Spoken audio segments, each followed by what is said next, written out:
Greetings, Otaku Faithful. Thank you for joining me again this week. Once again, it's Larry Williams, OAW Commander-in-Chief, and I'm here to bring you yet again another ThunderCats episode review right here on Otaku Assemble! Weekly, as always, here to bring you the latest in this week's ThunderCats episode review. And this week's ThunderCats episode, this would be episode 5, entitled Old Friends. Now, in this week's episode, what we got, for the most part,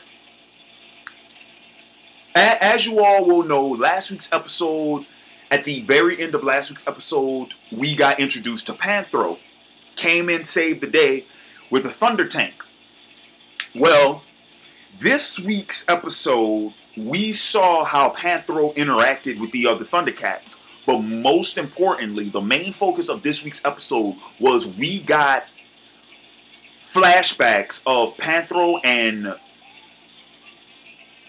Grune. That's how you pronounce it. Panthro and Grune's relationship. How they first started out as, low-class soldiers in the Thundara army, and they rose together. They rose throughout the ranks together. Brothers in arms, perfect duo, tag teaming. Good old-fashioned Bash Brothers, for any of you guys who are Mighty Duck fans, they were like this. They were like, the Bash Brothers, man. They were tight, but the thing was, Grune had ambition, and he did not allow anyone to get in the way of his ambition, and that led to his betrayal of Panthro, and as we all know, Grune betrayed Thundara in the series premiere. But another thing we saw in this episode that is worth mentioning is the conflict between Panthro and Lionel, because it was safe to assume that strain, that tug of war between those two characters would take place for these reasons. Number one, Panthro is a grown-ass cat, okay? Lionel, for all intents and purposes, is still a boy. And, Lionel, he's had to, assume the leadership, assume the reins after Thundara fell, but he is still not a leader. Not yet. And Panthro has been one in the past. Panthro was the general of Thundara's army. So, there in itself, you have so much you have the conflict right there. You have age, and then you have authority, because while Lionel has not been the leader very long, he is still the king. So that right there, that's the two dynamics that's making those two characters come to blows. But they were able to set aside their differences long enough to get through it. Another thing worth mentioning in this episode is that this episode we got the introduction to, I believe it's called, what was it? I can't even remember it's like Thunderian, I believe is the name of it. What it is, it's pretty much this natural resource on their planet.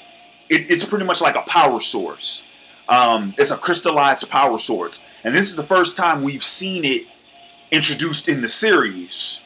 This could very well be a reoccurring plot of a reoccurring matter that we see throughout the rest of the series. I just thought that was worth mentioning. But other than that, with that said, I mean that's pretty much going to do it. Not much more to say about the episode. One thing I do want to talk about that I actually want to ask you all: do these episodes seem too short to you all? Because when I'm watching a ThunderCats episode, it goes by like that. So I want to ask y'all, please let me know, leave in the comment section. Do do these episodes seem too short? Because you only have 30 minutes, but the ThunderCats episodes have like 3 to 5 minute commercial breaks. So, you know, they have like what? They have like 10 to 12 minutes worth of commercials. They don't have an opening. The opening is like what? A second, 2 seconds. The credits, you know, it's not like we get a credit sequence. So I don't know. I feel like these episodes are just really short. And like I said, unless it's like a filler-esque episode, like this week's episode was straight canon. So the episode was straight to the point. And the pacing. I will say that even with the past 2 episodes, even with those being, like I said, filler-esque, the pacing, it's still a fast-paced episode. And I'm sorry, but I get into these episodes and I feel like I'm missing out on shit. Like this episode had a little time skip.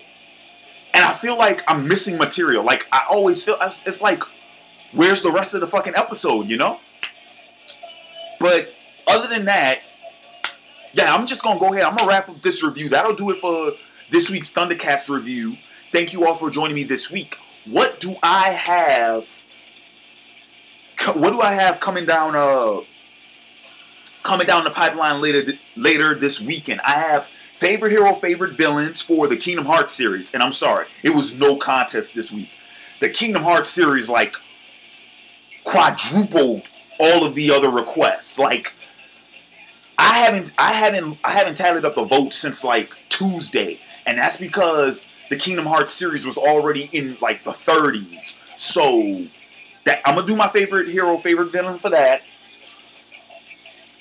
I will probably also do a movie review this week because I got my hands on the 2010 film Frozen, which shout out to my man Hugo Strange.